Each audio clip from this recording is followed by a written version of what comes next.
Oh, someone else recorded it. Thank you, Yossi. So I'll introduce the program in general, as I have last week, but this is only the second program and not necessarily the same people are here. So just that we have to give an idea of what this is all about. So first of all, I'd like to thank Daniel Yellen for all the hard work that he has done to get this program together, to put it together, and for the initiative as it is. The idea is where we don't get too many opportunities to see each other as a community, to discuss things together. Shul is, we all know the situation. So some of us participate in outside minyanim. Some of us are at greater risk and try to be even more careful and try to stay at home as much as possible. So, but anyhow, we're not able to get everyone in shul, unfortunately. So at least this way, virtually, we get to see each other, to talk, and to discuss matters that elevate us and that matter. Spiritual matters pertaining to the Parsha, something interesting. Our sages tell us that when two friends depart of each other, by the way, I just heard, Rabbi Sachs, who passed away a few weeks ago, I was watching his videos on YouTube, and he was saying this wonderful story about three professors in Oxford, early 20th century. One of them is Ludwig Wittgenstein. I forgot the two others. And they're standing there, philosophers, and waiting for the train to London. And they're in such a deep philosophical discussion that they don't realize that while they have discussing this matter, the train comes in, people came off, people came on, and the train is now leaving. And all of a sudden, one of the philosophers pays attention, he says, oh no, the train. And he runs, he manages to make it onto the train, jumps on a minute before the last moment, and the other philosopher, I forgot her name, she was a lady philosopher, and she jumps after him, she grabs onto his hand, manages to get onto the train, and by the time Ludwig Wittgenstein realizes that it's too late, he starts running, but he doesn't make it. The train takes off and he's behind. So someone comes to him and he's out of breath because he just tried to catch the train, and someone comes to him and he says, well, don't worry, Professor. In half an hour, there's another train to London. So Ludwig Wittgenstein, with his German accent, tells him, or Austrian accent actually, tells him, no, you don't realize. They came to see me off. Okay. So anyhow, that's just an example about philosophers. Philosophy being something that is not so useful, but I think it is very useful. Some might say it about the Parsha, God forbid, and about Divrei Torah, but we think it is very useful. And our sages tell us that when two Jews meet each other, or when two Jews depart, they should do so mitoch dvar halacha, discussing some idea or some matter of the Torah. And the idea is because when they remember each other, they'll remember the Torah. And when they remember the Torah, they'll remember each other. And that's the wonderful thing. So that's what this program is all about, to give us an opportunity to see each other, be with each other, spend time together, or true virtually, but at least that is something, and to discuss matters that matter. So today, thank you very much, Sarah Levine and Elan Sober that have agreed to be the second pair to discuss the Parsha. Now, it is true we're not together. Each one of us, we're in our own home. We are looking at a way, maybe next time we'd be able to do it where the three people that are having the discussion would be able to be together. Maybe that will create a more of a livelier discussion, but we'll, this week we're still doing this format, so we'll do it the way it is. So a bit about Sarah. Sarah, you've been here a long time, 20 years, but I've been here only 1 year, so I might not know you as well. And thank God our community is growing even during these Corona days. Tens of new families have moved to Ra'anana. Many of them, it's difficult to say have joined our shul because the shul doesn't really get together, but have joined the community, parts of the community where they are. And they don't know everyone. We don't all know them. So part of this idea, this is an opportunity also to get to know each other. So I'll say a bit about you, Sarah, and a bit about you, Elan.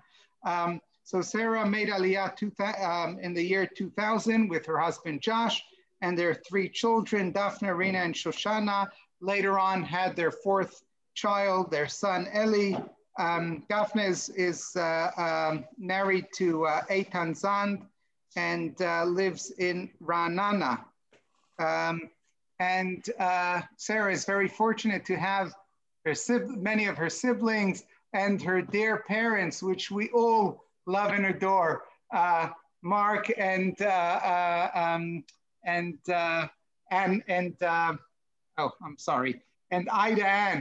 Ann. May, it's very nice to see you as well. And whoever doesn't know, there's a wonderful book written about the spiritual journey of Sarah's parents. It's worth reading and very interesting.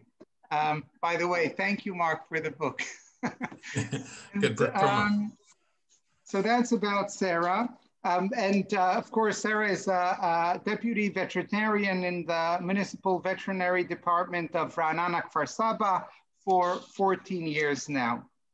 Elan also made Aliyah 2000, came to Ra'anana 2002 with his wife, Deborah. Is it Deborah or Devorah? Deborah Berzan. Deborah Berzan. And with their daughter Noah and son Avishai. Noah is married to Eric Reinberg, and they both brought a grandson to Elan and Deborah, Raphael. Elan is, for the past 13 years, runs a family office, looks after the worldwide affairs of a family with businesses all over the world. That's what he's been doing for the past 13 years. So again, thank you very, very much. And we'll now go to the Parsha. The Parsha is very interesting. A Parsha about a family. And I'd like to start with asking you, Sarah. It seems a very typical story. The story about Yaakov and Esav and their parents could be taken into a story in the suburbs these days, where you have a father who loves the child who is the son, the successful son, right? The Torah tells us, "Vayehav Yitzchak et Esav kitzayit befiv." Yitzchak loves Esav because he is successful. He's the one that manages, that makes it in the world. So Yitzchak loves him. And then it says, "V'Rivka ohevet et Yaakov." Rivka loves Yaakov. It doesn't tell us why.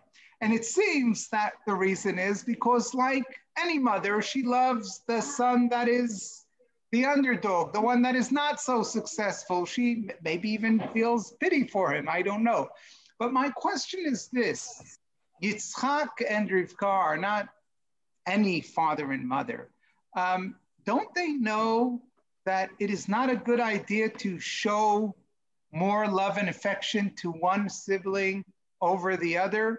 What's going on here? And why is it that the one loves Esav, Yitzchak loves Esav and Yaakov, and Rivka loves Yaakov? What is going on in this family? Okay, so I have to say that when I read through this Parsha, this pasuk and the fact that the Torah actually is very explicit about the fact that the parents had favorites bothered me tremendously. It bothered me as a parent, and it bothered me when I would look at it on the side of the children. And to be a child who was so clearly favored by one parent and not favored by the other. And it really, really disturbed me. And I had to find out why, and I had to understand it better. Listen, the Torah doesn't tell stories, Stam. There's always a reason why the stories are given in the Torah, and also the words that are used in the Torah are very specific and are carefully thought out. And so, if the pasuk says that v'yahav Yitzchak et Esav, and the Rivka hevet et Yaakov, it's for a reason. There's something to teach us. And we know that Rivka, from the time that she was pregnant, was privy to information that Yitzchak was not. She, when the fetuses were very active and going crazy, she was in a lot of discomfort. She went and she got a nevuah straight from Hashem, and Hashem told her and her alone what was going on, that she was pregnant with twins, that they were going to be very different children, that they were going to grow into different nations, that, and the nevuah was very clear that the younger was going to dominate over the older, that the older was going to serve the younger, that the younger one was going to be pious and follow in the path of Hashem and in the traditions of the forefathers, and that the older one was not. So she knew that information. Now, she loved both of her children like any mother would. However, she, as all of the very strong women that we see in the Torah, understood what the destiny was of Yaakov, and that he was because he was pure and pious, and because of the nevuah, he was meant to get the brachot of Abraham, where it's Eretz Yisrael and Torah Yisrael. And she also felt that he needed to get the bracha from Yitzchak of Parnassah, of the materialistic, what was going on in the materialistic world, because she felt that the best person to best receive materialism is the person who's not going to be controlled by it, who follows the Hashem and follows the Torah and is going to use this materialism for good. And she realized, and we see this with other powerful women in the Torah, with Tamar, who through very extreme measures made sure that things happened that were supposed to happen. She too did whatever she had to do in order to make sure that the words of Hashem were fulfilled. Now, Yitzchak is we wonder now about Yitzchak. And when it says that Yitzchak loved Esav, it says kitzai bepiv, and Rashi explains that Esav was very tricky in the way he behaved in front of his father, and he was devious in his words. And he made Yitzchak think that he was a good person and that he was pious and that he was good. Some people also say that Yitzchak, because he survived the Akedah, he had a very special neshama, and he saw good in people that nobody else could see. And so he looked at Esav and he saw a good person. He grew up in the house of Abraham and Sarah. And so that was a household full of honesty. And so he believed when his son was behaving beautifully in front of him, that it was true. Rivka, on the other hand, grew up in the house of Levine. So she knew what deceit was. She knew what trickery was. And so she understood that Esav wasn't a good person, and that Yaakov was the pious son who deserved for the traditions to follow after him. Now, the other thing is also that when Yitzchak and Esav realize that they've been tricked, that Yitzchak's been tricked, and he's given the bracha to Yaakov by mistake. And it says that, it's a very emotional description. And it says that Yitzchak was shaking. He was like trembling and shaking greatly. And when I read it, I was thinking, oh my gosh, he's so angry. And yet there's some Mefarshim that say, here, Rashi even says that he saw Gehenom opening up under his feet. He realized there, it was his epiphany, it was his realization right here that Esav, who Esav really was, that Esav was really evil, and that he almost made a mistake by giving the bracha to the wrong child. And he realized here that Rivka was righteous and Rivka was correct in even using what we would think of as dishonest means in order to make sure that he gave the correct bracha to the correct son. That's one way to look at it. The other way that you can look at it is that from the beginning, Yitzchak knew that Esav was not a good person. I mean, it even says that when Esav marries the Chiti women, that it was morat ruach leYitzchak v'gam leRivka, that it was caused anguish to both Yitzchak and to Rivka. He sees that his son is married to idol-worshiping women. He understands that he's known to be an adulterer and a murderer, but he grew up in the house of Abraham and Sarah. He saw a wayward son being kicked out of the house. And here he says, no, I'm not going to do it, try to raise my child that way. I'm going to embrace him and I'm going to love him. And as a matter of fact, the word v'ye'ehav Yitzchak, it's a binyan pa'il in Hebrew, which means it's an active verb, that he's making himself love Esav. He realizes that he's evil, but he's working hard with himself in order to love Esav and to embrace him and support him in the hopes that that will sort of bring him back to the path. We know that it doesn't work, but he tries. He can't give up. He has to try. The other thing is also that Yitzchak knew that Esav was materialistic. He wasn't going to follow in the traditions of Abraham, and he hoped that maybe the two boys could have a kind of coexistence like Issachar and Zvulun, where maybe Esav would provide the materialistic needs for Yaakov, who sits and learns Torah. But Rivka understood from the Nevuah that no, this cannot happen. That's not going to work because they can't coexist together. When one is up, the other one's down. And so she had to do whatever she could do to make sure that Yaakov was the one who got the brachot. So actually, after I learned those things, I felt a lot better about the Parsha and about Yitzchak and about Rivka. And, listen, parents sometimes have to make hard decisions and it's not easy. And you have to just remember that you have to love your kids.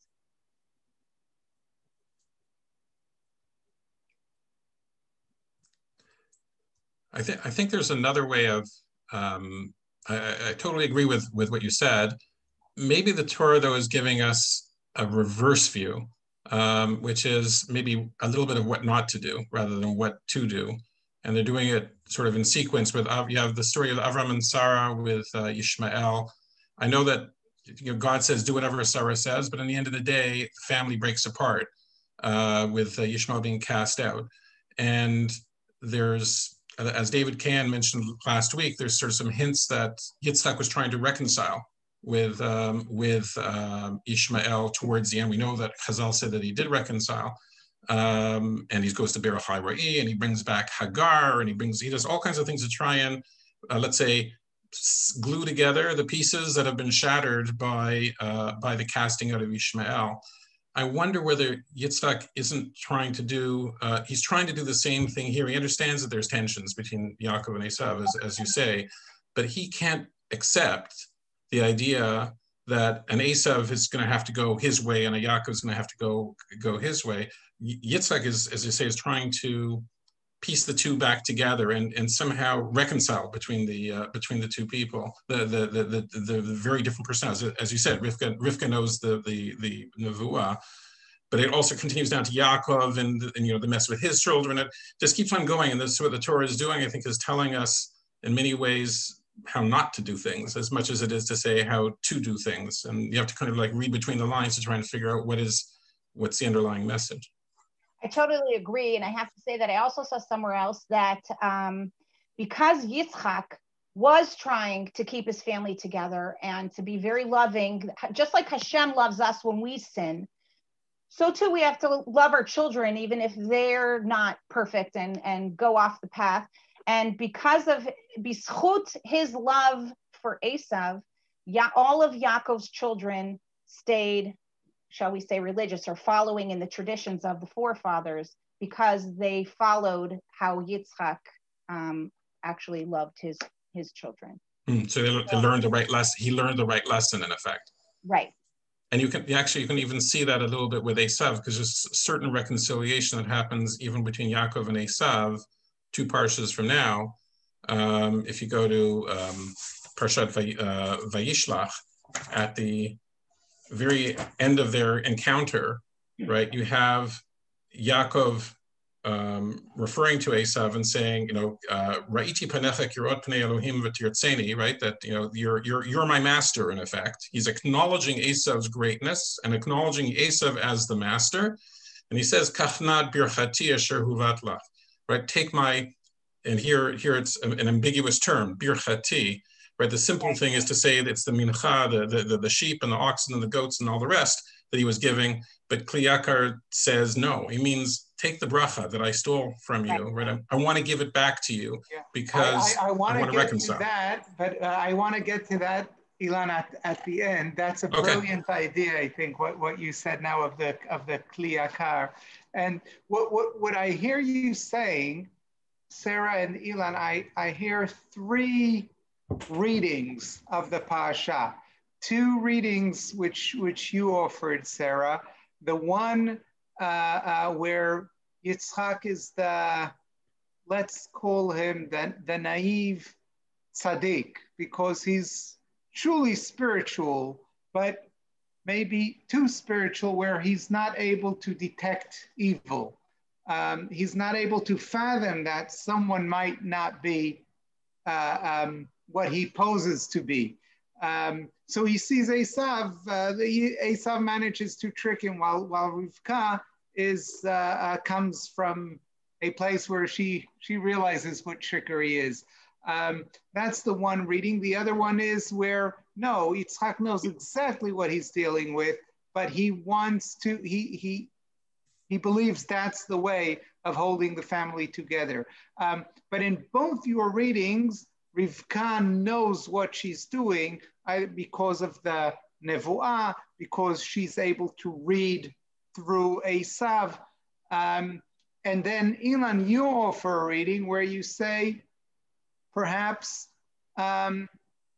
Yitzchak was right, at least in the sense that he saw what happens when you throw away a son, and he knew what he was doing.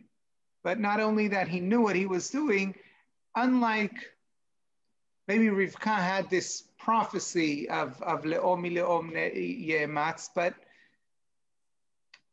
I don't know if Yitzchak didn't have the prophecy, or Yitzchak knew that prophecies can be, so to speak, bent from time to time.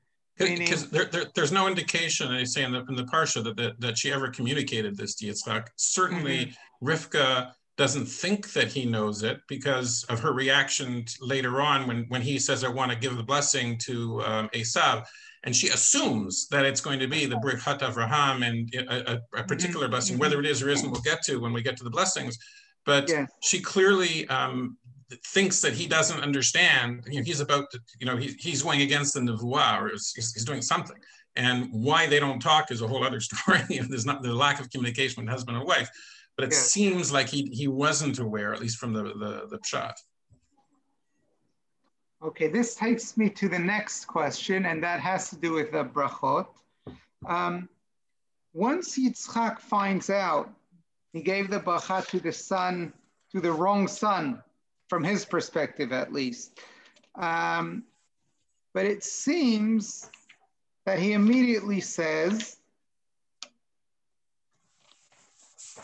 Gam Baruch Yeh, I think. Yes, exactly.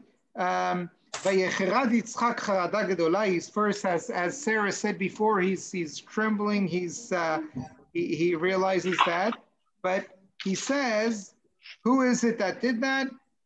Gam baruch yeh, he should be blessed." But he says the word gam, meaning he too. So from that, I might understand, okay, maybe there is another bracha coming, but then Esav cries and says, Barcheni gamani avi, please bless me too. And he says, no, ba'achicha b'mirma va'ikach birchatecha. Your bracha was taken. And then Esav complains, and then Yitzchak, at the end, he does give him some sort of blessing. We'll get to that. But at this point, why can't he, once Yitzchak finds out he gave the bracha to the wrong son, can't he just say, oh, so it's not, I retract it. I give it to you. I meant to give it to you to begin with. So it sounds like like a magic or a spell, like I said the spell, I can't take it back. What's going on here? What is this all about? So I think at least one interpretation, which I heard a long time ago, I don't remember from who, it goes to the heart of what is a bracha, really. What's the nature of a bracha? What is he doing when he gives a bracha? And the interpretation that I'd seen was that, think of it more in the category of reading the soul of the person in front of you, a form of, if you want to call it a form of nevuah, but more a form of interpreting the spiritual essence of the person who's in front of you. And what you're doing is turning into words the spiritual feelings that you're drawing from the person, which would mean that the bracha that you're giving, you're not giving the bracha, you're almost like interpreting the person. In other words, it would then change this and say, Yaakov got the right bracha. He didn't know he was blessing, but he was blessing the soul that's standing in front of him. And that person deserved the bracha that he got. And so he's not retracting the bracha. He said, that's what I saw. And you can see a hint of that also when many years later, when Yaakov is blessing Ephraim and Menashe, right? He's blind, but he knows that he crosses his hands. He says, why? Because Ephraim is going to be the greater of the two, even though he's the younger. That means he's reading he's not just simply saying, Ephraim, you should be a great nation. He's saying, no, Ephraim, you're going to be a great nation because I can see that in from your soul. And so I think that this puts a different twist on this, so that the brachot that are being given are actually given to the right people. The right bracha ends up in the right person's hand, because Yaakov, needed to be, he was given the bracha of Tal and Shemaim. It's not the Birkat Avraham, much as Rivka perhaps was afraid it was going to be. It's not the bracha of Canaan that is given here. And Esav in turn is given Al Charbecha Tichya, which is the right bracha for Esav. And so he ends up actually delivering the right brachas, and therefore he says, he should be blessed. That is what I read in the person. I mean, he felt it was right when he said it. He felt that was right. Yeah. And in turn, he does have another bracha for Esav, but he's going to have to give the bracha that is appropriate for Esav, that reflects the nature of his person. And in the end of the day, the brachas are virtually identical in let's say, the physical part. They're both being blessed with, let's call it wealth. Right? You're both going to be successful, okay? The key difference between the brachas is Yaakov is told that there's an extra twist, which is, one second, right? That you're going to be the leader of your brother, right? Because that is what was supposed to be, right? That is from the original Nevuah. He didn't know it, but he's reading that I can sense that you're the greater of the two brothers, and Orecha Aror Mevecha Baruch. That's the sort of the end. This is the essence of the bracha that you're entitled to. And Esav in turn gets a blessing appropriate for him, but it's the right blessing to the right person at the end of the day. And Rivka is the one who doesn't understand at all the nature of bracha. in this, if you sort of go down this scenario, because she thinks that bracha is the magic potion, wish, whatever. It's what I say makes it so. And she's terrified. She knows that the right bracha has to get to the right person. Well, it was never in danger to go to the right person. It was always going to go to the right person because that's how brachas work. But Rivka didn't know that. I think also, though, she didn't understand that Yitzchak in his head had kind of two different topics in mind of how to bless his kids. And one was a separate, which he gave to Yaakov, a completely separate bracha of the bracha from Avraham, that you're going to get Eretz Yisrael and you're going to get Torah Yisrael and you're going to continue the tradition of Avraham and myself of following Hashem. And she thought that was part and parcel with the bracha of wealth. And Yitzchak, he understood that Yaakov was the one who was pious and was going to follow in the tradition. And so he in his head, they were separate. And I think that was also part of her fear. And exactly like you said, I think that brachot, I don't know, I felt so, I really empathized with Esav, and I felt so badly for him because he was so upset and he was crying to his father like a child saying, Dad, you don't have anything for me. And I'm telling you, I was very upset about this whole story.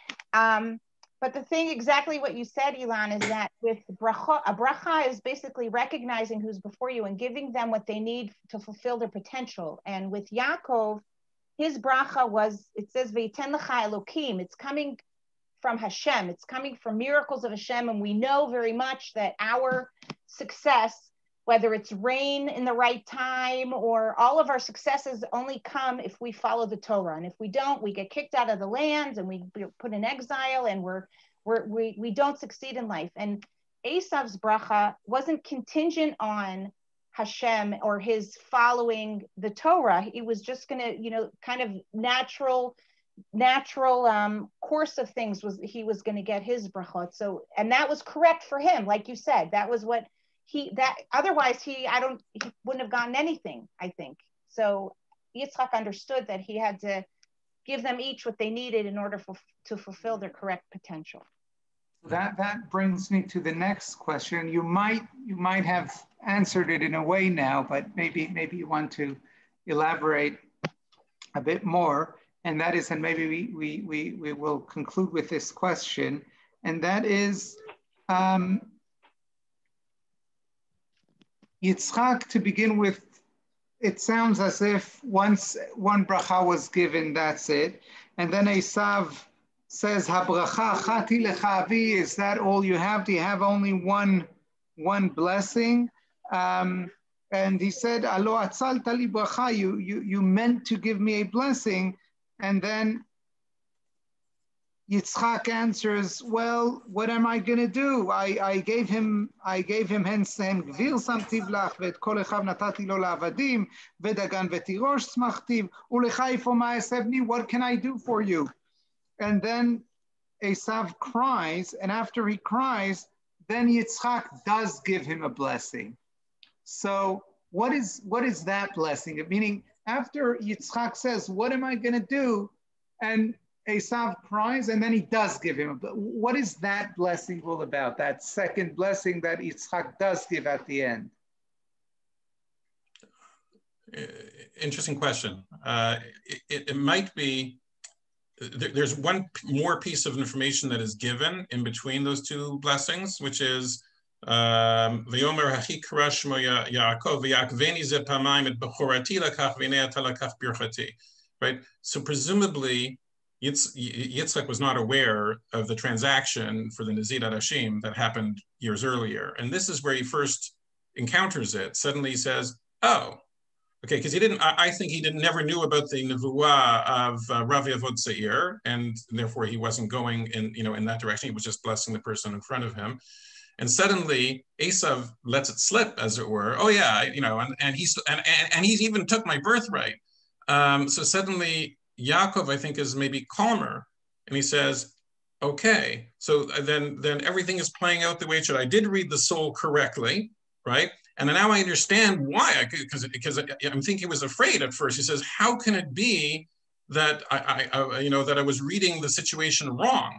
And the answer is he didn't. He read it exactly right because the Bechorah was transferred, and he learns this from Esav.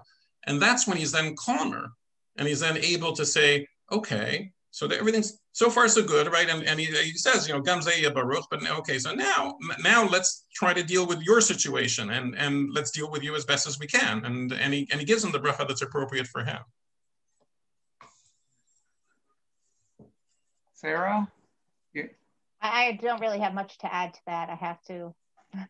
Okay, you related to it before, so that's so that's fine. You want? I think a good note to end with would be the Kli Yakar that you mentioned before. So maybe Elan mention it again. Maybe mention it now, because that will bring it to a culmination. Sure. So as I say, when the Kli Yakar brings down, just as I say, at that end of that encounter when they finally reconcile, and he's very clear. He says the bracha that we're talking about here, says Kachanat Birkati Asher Avatlech, is not referring to the animals that were being given here, and also the Samti Kirot Pnei Elokim V'Tirtzeni, and I see you as a God, means what he's doing is saying the Rav Yavod Seir ain't happening, right? It's I give that up freely because I see you as the leader. Maybe in this world at least, and I recognize you as such, and that perhaps allows Esav to be calm as well. So they leave the encounter again at peace with each other. Again, they're going to have to live separately because it's not a good combination. It's sort of oil and water. But in the end of the day, they're both whole, if you like, leaving that encounter. Neither one I don't think they feel wounded or troubled. And Esav is okay. So my brother didn't. He recognized that he was doing tshuva, basically. He recognizes that he did something he shouldn't have done. He took my bracha, and he finally apologized, right? And he said, and Yaakov is saying, you know what, you're right. I should not have done it. It was bad advice from Rivka. I did what I was told, but whatever, no excuse. And you're right. So please, I recognize your greatness, and the bracha is all yours. So my question, though, is he saying that his mistake, and he's apologizing, is for the trickery that he did with Rivka, or he's saying that he was wrong in buying Esav's birthright with the soup? Because that he did all on his own. Yeah, I don't think he's apologizing. Yeah, I don't think he's apologizing for that. Yeah, that's very separate. That was his own deal, and I don't think he screwed Esav over, if you like. That was a straight up transaction. To Esav, the bowl of soup was worth more than the Bechorah. And Esav didn't regret the transaction. Not like the next day he said, "Oh, that's terrible. How could I do such a thing?" No, it says, he vayivez Esav et Bechorah. He despised the Bechorah. It meant nothing to him. So he sold something. He got a bowl of soup for nothing. So I don't think Esav is upset even really about that original transaction, even though he mentions it in the course of the brachot. I think what he's upset about is the stealing of the bracha. And he says, no, there you're stealing my bracha. He doesn't connect the two. So that's how at least I think of it. Right. But when actually Esav sells his bechorah to Esav to Yaakov over a bowl of soup, you actually see that he cares nothing for the spiritual world and is a very materialistic here and now kind of person. And I think this whole story, including the what you said about the Kli Yakar at the end, is that, we're going to encounter a lot of different kinds of people in our lives, but we still have to treat them all with derech eretz. Yeah. And Yaakov had failed in that mission either once or twice, but certainly the second time by stealing the things, maybe the first time as well. As you say, maybe it's ambiguous. And he's at least acknowledging it now. It's good. Thank you. Thank you very, very much for a lively, very interesting discussion about family, about blessings, about sibling relationships, about parents and children relationships. May we all be blessed, and may we all receive the blessings, not only some of us. And may our families be happy. Thank you very, very much. Amen. And Shabbat Shalom. Shabbat Shabbat shalom. shalom. Thank you. Thank you. Shabbat Shalom.